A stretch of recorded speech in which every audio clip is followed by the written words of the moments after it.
I first started filmmaking when I was quite young. I must have been about 7 years old. I used to watch Doctor Who action figure animations on YouTube, and at the time I was quite fascinated by how action figures could tell these sorts of stories, and just the way it was filmed. I wanted to do that myself. Also at the time, my family had a JVC camcorder, I think. I set up a simple set with my own action figures. Set up the camera and started taking a picture, moving the action figure, taking another picture, moving the action figure a bit more. And I started making my own animations. That's how I started off. But then as time progressed, I was also doing script writing at the time.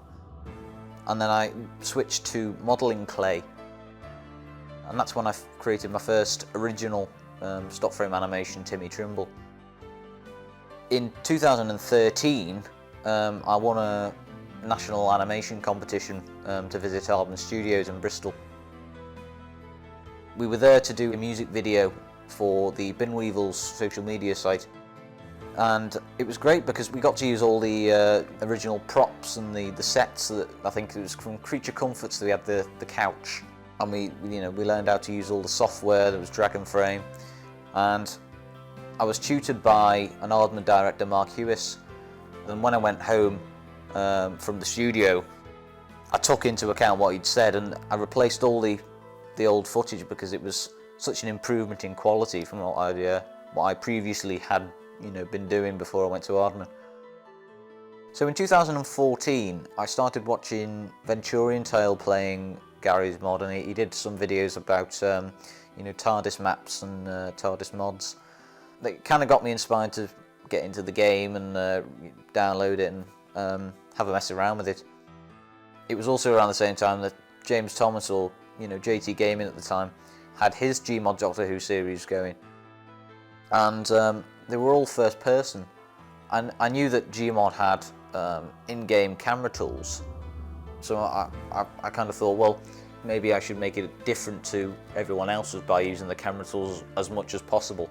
Because I wanted it to be kind of like a proper production.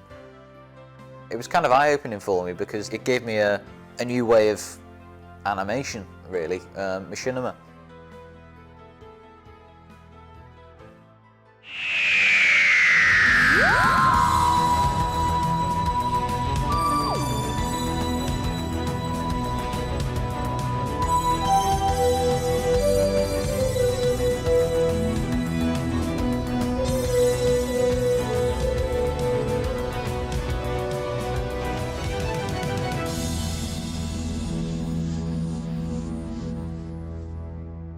So before we start doing voiceovers and filmmaking, the first thing I do is write the story, plan out what I'm going to do from beginning to end.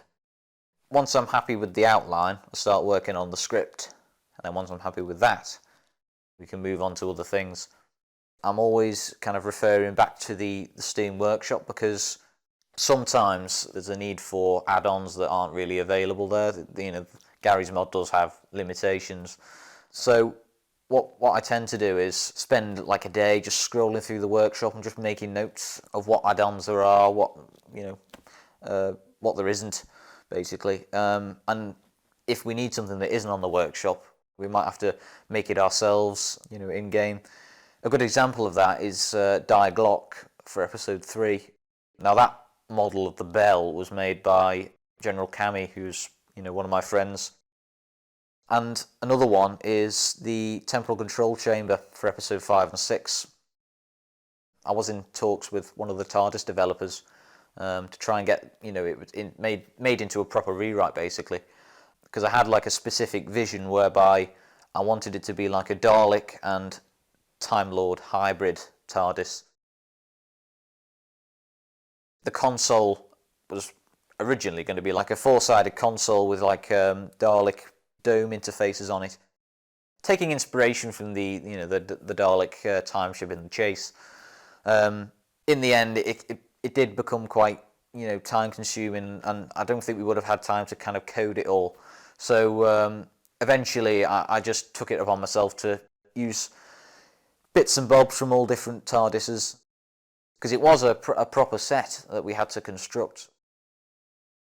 I think the time rotor we had to make out of rope. I think it was like a slider, just to make it oscillate.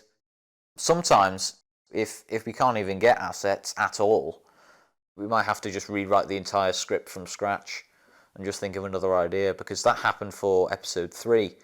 We were going to have Sontaran episode set in medieval times, but it was too similar to the Time Warrior, so we tried changing it to Wild West, but then there weren't many player models on there. Like, we needed horses, and I don't think there were any Wild West folk player models back then.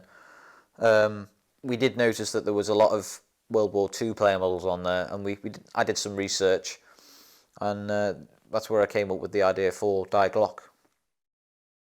It was, based on proper historical facts, and the characters of Sporenberg and Hans Kammler, they were real SS officers during World War II, and it was just, I like stories that kind of tie in with a bit of historical accuracy, I think. Tell me then, Doctor, in what science do you specialize? All of them. Really? Well now, we're getting somewhere, aren't we? So after I'm happy with the script, the first thing we start to do is the voiceovers. We try and get them done as soon as possible, really.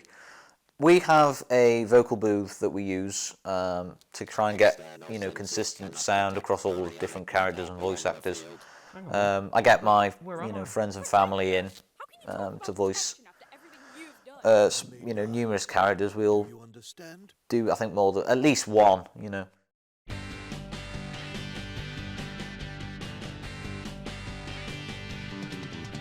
Millie Anderson is a British NASA scientist who lives in America. She owns an Austin Healey sports car that was brought over from Britain, and we had to make her work at NASA because there are lots of American maps on the workshop, but not very many British maps, so we needed a reason for the Doctor to come to America. I think in episode 1, Millie's lines were recorded over Discord, I think. You're more insane than I thought. So you could hear like all the distortion and the background noise and everywhere where the connection cut out. We've kind of learned from that a bit, and I think we started in episode 2, using the same microphone for everything because it was such bad quality in the first one. Sometimes I need to use different accents if I'm voicing different characters to differentiate the voices so it doesn't sound like Millie, and that takes a bit of practice, trying to get the posh accent of Karen or the American accent for a police officer. I have to go into the recording booth, which is extremely hot, and I have melted many times in there. The Master's going to be leading you down a corridor, and you've arrived at his TARDIS, but you don't know what it is. It's just a metal pillar, so you've no idea. So he's going, quick, get inside, and you'll go, inside what? Yeah, but you're going to be panicked because there's a Dalek chasing you. So Okay. Quickly, get inside! Inside what? perfect, great. On the screen in front of me, there's the script, and it's got all that my lines highlighted in a certain colour.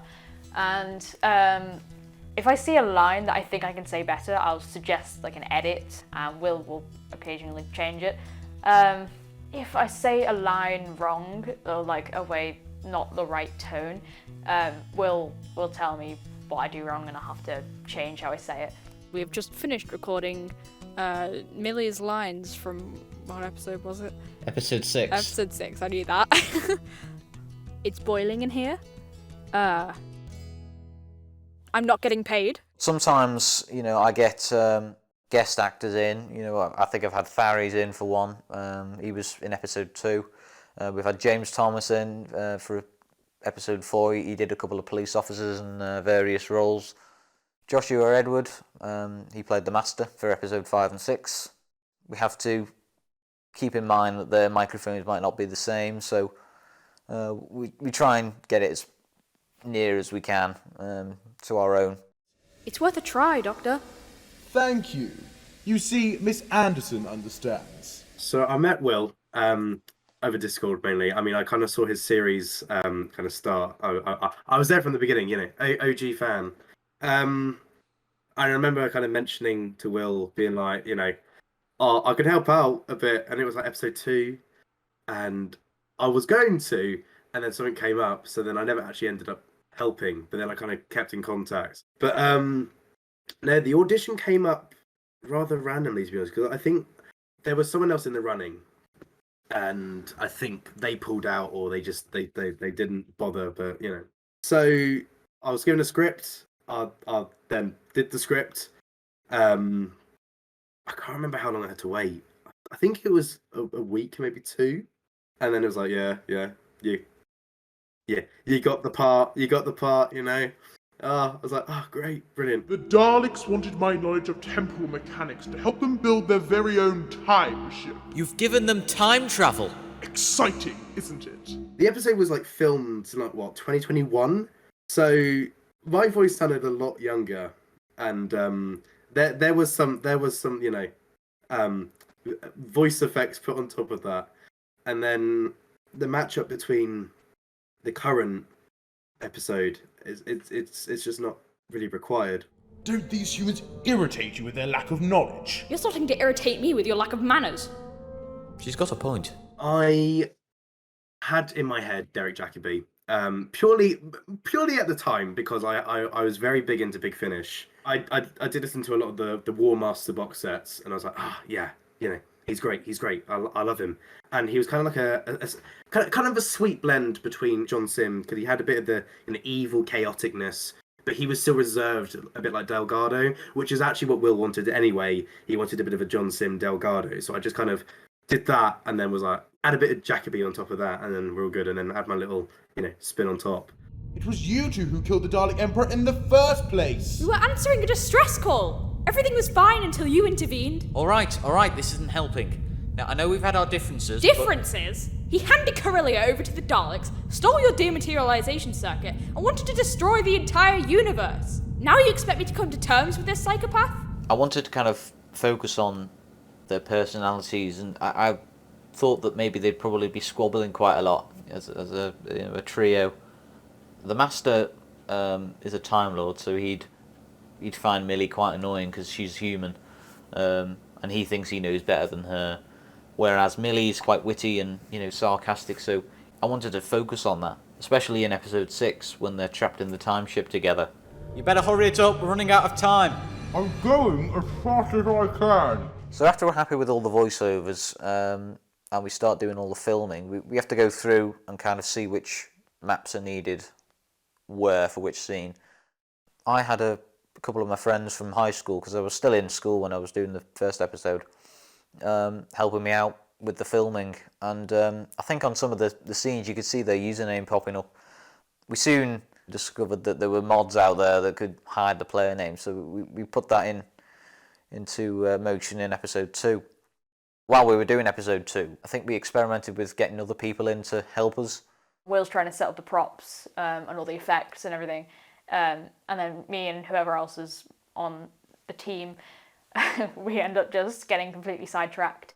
While we were in between takes, we were just messing around completely, having fights. It was a bit of a hassle to get everyone in, and knowing what to do. And I can't sit down. I can't sit down. Sit down. Sit down. There we go. Yay. All right. Tres, dos, uno, vamos. Hello, guys.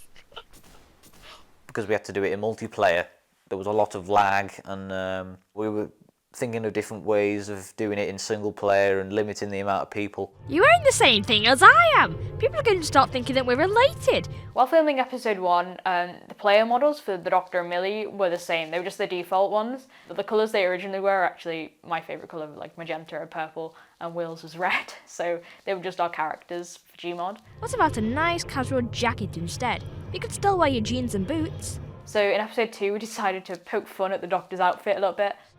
I just thought I'd try something different for a change, and it suits me.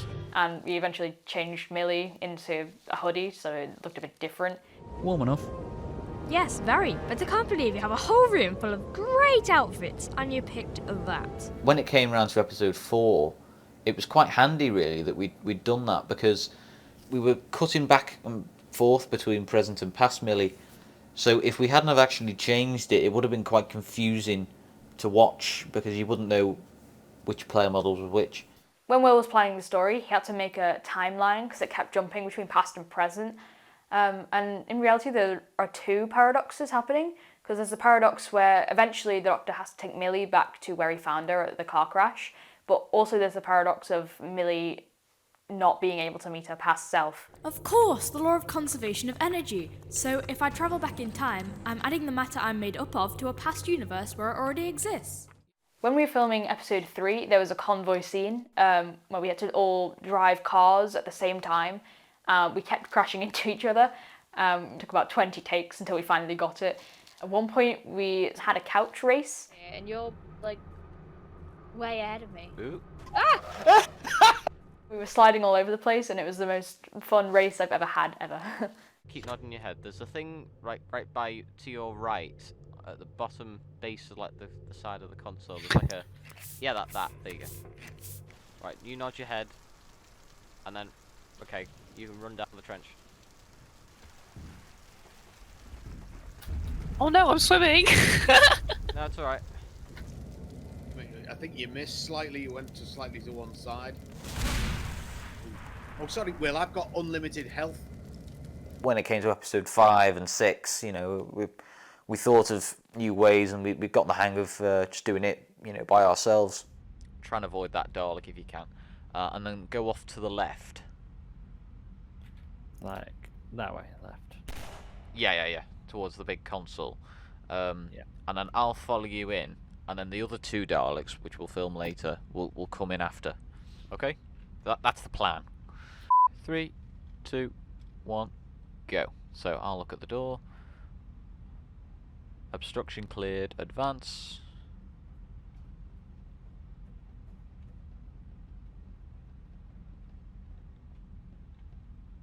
Great. What could possibly be more serious than the situation we're already in? Vashta Narada. What? Are you sure? So I took a risk for episode 6 because I wanted to have a villain that hadn't been done in GMOD before, and I noticed on the workshop there were shadow tools that you could move and angle, and you could probably do it with lighting as well. And I thought it might be a good idea to have Vashta Narada as the main villain against the Daleks, because it hadn't been done on screen before in the actual show, and I thought it might be good to kind of heighten the stakes in the episode, because if you're having like a growing force while you're trapped in one place, it kind of builds the pressure of the situation. Sometimes it was a bit of a struggle to get the shadows to work quite right. I think some of the characters in some scenes you can see they had 2 shadows when they shouldn't have had, and I couldn't really get rid of that. That was to do with the lighting. So in a way, you know, it did have its consequences, but the final product was quite good. Growing up on Gallifrey, the Master and I used to be good friends. Best of friends, in fact. It began when we were 8 years old, taken for initiation to enter the academy. Prior to episode 6, I'd written a script called Birth of a Time Lord, and it was telling the story about the Master and the Doctor as young Gallifreyans. It was exploring their time at the academy and you know, the ceremony that they had to go through to become Time Lords, you know, looking into the vortex. So I absolutely despised the timeless child idea. It went against you know, the canon of Doctor Who. Now a lot of people kind of say, well, Doctor Who doesn't have canon, but I think there is kind of like a loose canon there. I think any franchise or, you know, story has some form of canon in a way. If you had a building, you know, and the foundations collapsed, the rest would come tumbling down after it, which I think, you know, that's kind of what's happening at the minute, really, because it's essentially, you know, world building in a sense, and especially if you're in like a sci-fi universe, you know, I think it's quite essential for writers to, you know, do their research. And for GMOD Doctor Who, you know, I was looking at the Doctor Who fandom wiki to basically get inspiration for some of the ideas, but also to kind of fact check and make sure that what I was saying was accurate. I think for episode 6 we did a lot of research, about the Big Bang Theory, and I think there was a magazine all about space I had to get to try and understand, some of the events of the Big Bang, about inflation and the different stages, the quark soup and the formations of the first stars and things like that. So for the visual effects side of things, I have to do that in post-production using editing software like this you see behind me. Every kind of monitor or info screen that we have, or a news headline for episode 4 that we had in the TARDIS, I have to spend maybe a couple of days just making a couple of digits ticking over or highlighting bits of the time ship, making it rotate into different locations. Even the little readings, that you see bobbing up and down, I had to do that myself and put that in.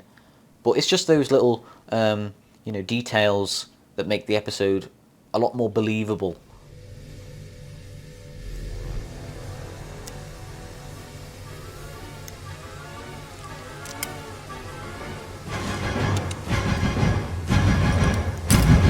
So yeah, I'm kind of looking forward to where the series will go next, and all I can say is stay tuned.